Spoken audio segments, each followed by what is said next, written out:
Chapter 42 की शुरुआत होती है हमारी यूनारी और मिंचॉल से, जहां हम देखते हैं कि यूनारी के बहुत ज़्यादा इंसिस्ट करने के बाद आखिरकार वो उसके लिए नूडल्स बनाने लगता है। मतलब मिंचॉल उसके लिए नूडल्स बनाने लगता है। पर हम देखते हैं कि जब वो नूडल्स बना रहा होता है वो उस समय किसी और के ख्यालों में खोया होता है। एंड ऑफ कोर्स तुमने सही सोचा, वो हमारी नाहिज़ो के बारे में सोच रहा होता है, क्योंकि मेरे दोस्तों, you can't forget someone who really cared about you. खैर, हम इस समय मिंचॉल की पुरानी यादों को देखते हैं, जहाँ पर पहली बार नाहिज़ो मिंचॉल के घर जाने के लिए पूछती है, और इस बात को सुनकर मिंचॉल काफ़ी शर्मा जाता है। और जब वो घर पहुँचते हैं तो वो मतलब मिंचॉल फटाफट सारा रूम साफ कर देता है और नाहिज़ो को अंदर आने के लिए इनवाइट करता है। और जब वो अंदर आकर बैठती है, इस समय मिंचॉल के मन में बहुत सारी चीज़ें चल रही होती है। कहीं मैं सपना तो नहीं देख रहा, ये सच में मेरे रूम में है, अब मैं क्या करूं? नहीं Minchol, she is your girlfriend, be nice be nice. हाँ, मुझे इसे कुछ खिलाना चाहिए, मुझे नूडल्स बनाना चाहिए। तो गाइस, तुम देख रहे हो मिंचॉल पहले सही में बहुत ठीक था, कितना इनोसेंट, ऊपर से वो उसके लिए खाना भी बना रहा है, जबकि प्रेजेंट टाइम में वो यूनारी को मना कर रहा होता है। पर यार देखो, प्रेजेंट टाइम में किसी ने चीट किया है तो बेकार ही है। और अगर अगर जो हमारा ब्योम है वो मिंचॉल की तरह भी बन जाता ना, तो मैं उसको भी हेट करने लगूंगा।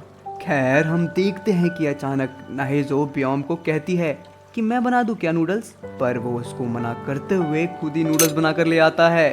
और नाहिज़ो को खाना खाते हुए देख मिंचॉल बहुत शर्मा रहा होता है। इस समय नाहिज़ो पूछती भी है कि क्या हुआ, और अचानक मिंचॉल की नाक से ब्लीडिंग होने लगती है। नाहिज़ो घबरा कर उसके पास आ जाती है, पर मिंचॉल कुछ भी नहीं बोल रहा होता, क्योंकि जो ये ब्लीडिंग है वो नाहिज़ो की वजह से ही हो रही होती है। और अचानक जब नाहिज़ो मिंचॉल को छूती है तो दोनों को रियलाइज़ होता है कि हम दोनों तो यहाँ पर अकेले हैं और कोई भी नहीं है। एंड यस, मिंचॉल का सब्र टूट जाता है और वो उसके करीब आ जाता है और मन में सोच रहा होता है कि बस अब मैं इससे ज़्यादा अपने आप को रोक नहीं सकता। और एक क्लिक के साथ वो उसके साथ इंटीमेट होने लगता है। और जब दोनों इंटीमेट हो रहे होते हैं तो दोनों के मन में सिर्फ एक ही फीलिंग होती है कि ये क्या हो रहा है, ये कैसी फीलिंग है कि पेन में भी मुझे शिट। भाई कहीं से तो यूट्यूब वाला देख रहा होगा, नहीं बताऊंगा, ज़्यादा एक्सप्लेन नहीं करूंगा। खैर, ज़्यादा डिटेल में ना जाते हुए सीधी बात, ये मूवमेंट मिंचॉल के लिए इसलिए खास था क्योंकि ये उसका पहली बार था। और गाइस, हम हमेशा अपना पहली बार हमेशा याद रखते हैं। खैर, और उस समय मिंचॉल मन में सोच रहा होता है कि नाहिज़ो, मैं सिर्फ तुमसे ही प्यार करता हूँ और मैं सिर्फ तुम्हारा ही रहूँगा। और ये बात पास्ट की है, पर यू ऑल नो कि प्रेजेंट में क्या हुआ। इंटीमेसी तो दूर की बात है, इन्होंने तो बात करना भी बंद कर दिया था, और यही बात प्रेजेंट टाइम में मिंचॉल को खा रही होती है। पर गाइस, ये गांडू अभी देखो क्या सोच रहा है। मुझे पता है कि मैंने तुम्हारा दिल तोड़ा और तुम्हें हर्ट किया, बट आई नो कि तुम अभी भी मेरी केयर करती हो और तुम मुझे कभी भी नहीं छोड़ सकती, बिकॉज वी आर वन नाहिज़ो। डैम भाई, क्या बोलूँ, लिटरली इसमें मैं कुछ भी नहीं बोल सकता। देखो इस बंदे को भाई, इसने नाहिज़ो को ग्रांटेड ले लिया है, ये कुछ भी कर रहा है उसके साथ और उसे लगता है कि वो उसे माफ़ कर देगी। भाई मैं वेट नहीं कर सकता कि कब इसे पता चलेगा कि भाई नाहिज़ो तो चली गई। खैर गाइस, ऐसे ही सीन शिफ्ट हो जाता है और हमें एक रेस्टोरेंट का सीन दिखाया जाता है, जहाँ दो लड़के बात कर रहे होते हैं। यार तू मेरी कॉल क्यों नहीं उठा रहा? तो दूसरा लड़का कहता है, यार वो लड़की पीछे ही पड़ गई है। कौन? वही जिसके साथ तूने वन नाइट स्टैंड किया? हाँ यार, वही लड़की।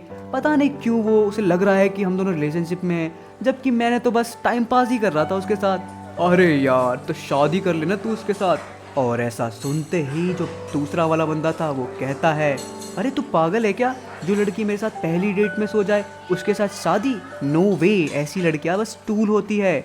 और ये सारी बातें नाहिज़ो सुन रही होती है, और ये सुनकर वो ब्योम के बारे में सोच रही होती है कि मुझे पता है कि मैंने क्या किया, और मैं जानती हूँ कि एक दिन ब्योम भी मुझसे बोर हो जाएगा, और अच्छा हुआ कि हमने ये जल्दी कर लिया। अब उसे वो मिल गया है जो उसे चाहिए था, तो उसे अब मुझ में ज़्यादा इंटरेस्ट नहीं रहेगा, और अब मैं प्यार के बारे में नहीं सोचूंगी, भले ही मुझे वो बहुत सच्चा लगे, क्योंकि मुझे पता है कि प्यार करने से बस दिल ही टूटता है। और गाइस, यू ऑलरेडी नो कि वो ऐसा क्यों कह रही है, तो लेट मी शो यू। नाहिज़ो, नाहिज़ो, हे नाहिज़ो, यो वाइफी। और गाइस, तुमने देखा ही कि क्या हुआ था हमारी नाहिजो के साथ। शी ट्राइड एवरीथिंग बिना कुछ बदले में मांगे, पर एट द एंड उसका कट ही गया। पर गाइस, क्या ये जो नया रिश्ता है जो कि बहुत ही ट्विस्ट एंड टर्न के साथ शुरू हुआ, क्या ये नाहिजो की ज़िंदगी की एक नई कहानी है या फिर बस एक चैप्टर, वो तो हम आगे जानेंगे। खैर आखिर में हम ब्योम को देखते हैं जो कि नाहिजो को डेट पर चलने के लिए कहता है, और नाहिजो उसे उस समय देखते हुए मन में बस एक ही बात सोच रही होती है, मुझे पता नहीं कि आगे क्या होगा, पर अभी के लिए आए। और ऐसे ही ये वाला चैप्टर खत्म हो जाता है। तो guys, thank you for watching this long 5 minute की बनाई, पर मेहनत कर रहा हूँ मैं गाइस, बहुत मेहनत कर रहा हूँ। I can't show it, but तबीयत भी ख़राब थी तो कुछ भी हो। खैर please like this video, comment कर देना जो कि मस्ट है। प्लीज़ कमेंट करना क्योंकि मुझे बहुत अच्छा लगता है। And I love you guys, bye.